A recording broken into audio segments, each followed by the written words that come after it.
Hello friend, welcome to my channel. आज की इस वीडियो में हम लोग भारतीय राज्य व्यवस्था का टॉपिक देखेंगे। भारतीय राज्य व्यवस्था यानी कि Indian polity very most important topic है। इंडियन पॉलिटी से बहुत सारे क्वेश्चन एग्जाम में पूछे जाते हैं और अभी हाल ही में यूपी पुलिस री एग्ज़ाम होने वाला है, तो इसको ध्यान में रखते हुए और बाकी के जितने भी एग्ज़ाम होंगे उन सब के लिए भी मोस्ट इम्पॉर्टेंट है, तो आप इसे अपनी कॉपी पर जरूर नोट करें। तो आइए देखते हैं इंडियन पॉलिटी यानी कि भारतीय राज्य व्यवस्था में आज का हमारा टॉपिक है भारत की राजभाषा। राजभाषा यानी कि राष्ट्रीय भाषाओं के बारे में हम लोग आज देखेंगे, क्योंकि भाषाओं से बहुत सारे क्वेश्चन एग्जाम में पूछे जाते हैं। एग्जाम कोई सा भी हो तो very most important topic.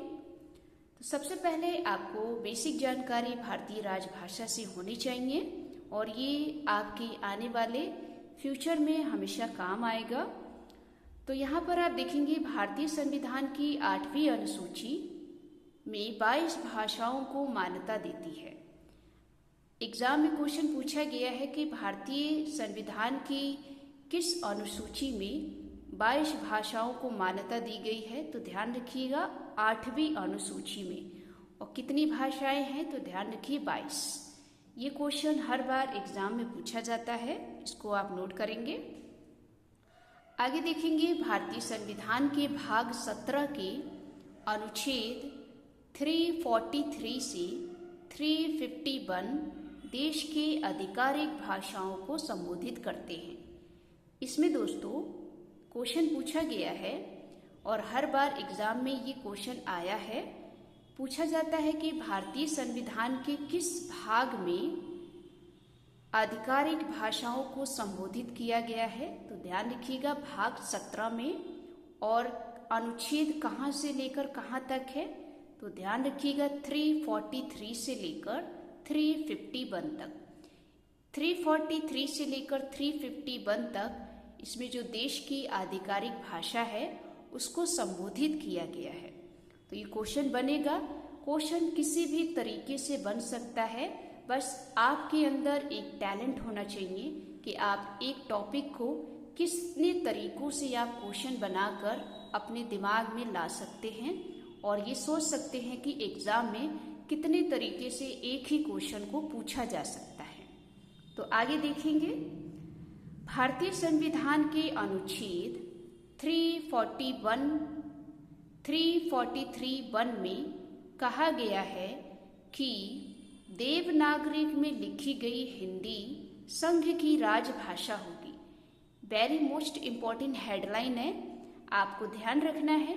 Exam में पूछा जाएगा कि भारतीय संविधान के किस अनुच्छेद में ये कहा गया है कि देवनागरी में जो हिंदी लिखी गई है वो संघ की राजभाषा होगी। तो ध्यान रखिएगा अनुच्छेद 343(1) में, तो इसको नोट करेंगे। आगे देखेंगे वेरी मोस्ट इम्पॉर्टेंट हेडलाइन। 26 जनवरी 1950 को कुल 14 भाषाओं को मान्यता दी गई।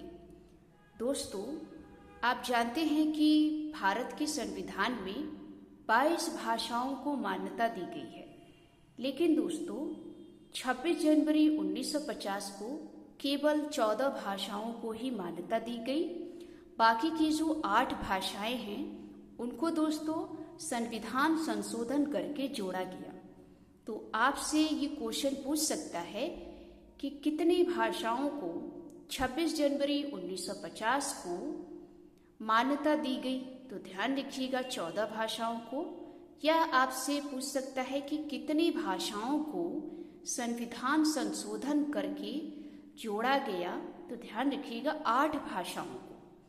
तो दोस्तों ये जो 8 भाषाएं हैं किस संविधान संशोधन के द्वारा जोड़ी गई, इसको हम लोग देखेंगे, क्योंकि यहाँ से क्वेश्चन 102% जो है क्वेश्चन बनते हैं, चाहे वो कोई सा भी एग्जाम हो।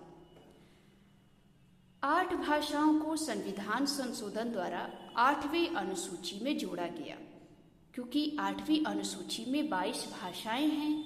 14 भाषाएं तो 26 जनवरी 1950 को जोड़ी गई। बाकी की जो 8 भाषाएं हैं उनको भी संविधान संशोधन करके 8वीं अनुसूची में जोड़ा गया। तो आइए देखते हैं वो 8 भाषाएं किस संविधान संशोधन के द्वारा जोड़ी गई। इसे हम लोग दोस्तों ट्रिक के द्वारा भी याद रखेंगे, क्योंकि यहाँ से क्वेश्चन बनते बहुत हैं। तो पहला दोस्तों भाषा को लेकर जो संविधान संशोधन हुआ था वो था दोस्तों 21वां। जो 21वां संविधान संशोधन है वो 1967 में किया गया था और इसमें सिंधी भाषा को जोड़ा गया। तो ये एग्जाम में पूछा जाता है कि पहली भाषा कौन सी थी जो संविधान संशोधन के द्वारा जोड़ी गई। तो ध्यान रखिएगा सिंधी भाषा। और ये 21वें संविधान संशोधन के द्वारा 1967 में जोड़ी गई। तो आपको तारीख और भाषा दोनों याद रखना है। अब दोस्तों भाषा को लेकर दूसरी संविधान संशोधन हुई, वो था 71 संविधान संशोधन 1992 में 3 भाषाओं को जोड़ा गया। वेरी मोस्ट इम्पॉर्टेंट है। और ये 3 भाषाओं को हम ट्रिक के द्वारा याद रखेंगे। और ट्रिक है दोस्तों नमक।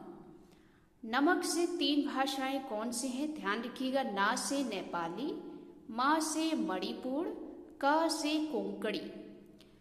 तो वेरी वेरी मोस्ट इम्पॉर्टेंट, आपसे पूछ सकता है कि 3 भाषाओं को किस संविधान संशोधन के द्वारा जोड़ा गया।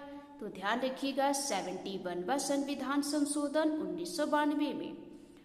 अगला दोस्तों तीसरा संविधान संशोधन लाया गया, वो था दोस्तों 92वां संविधान संशोधन 2003। तो ध्यान रखिएगा जो 92वां संविधान संशोधन 2003 है, इसमें दोस्तों 4 भाषाओं को जोड़ा गया। इन 4 भाषाओं को भी ट्रिक के द्वारा याद रखना है।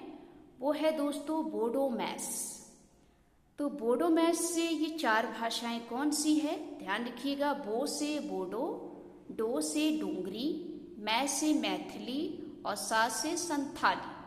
ये 4 भाषाएं जो है 92वां संविधान संशोधन 2003 में जोड़ी गई। तो ये दोस्तों संविधान संशोधन द्वारा करके 8 भाषाओं को 8वीं अनुसूची में जोड़ा गया। इसको आप अपनी कॉपी पर नोट करें।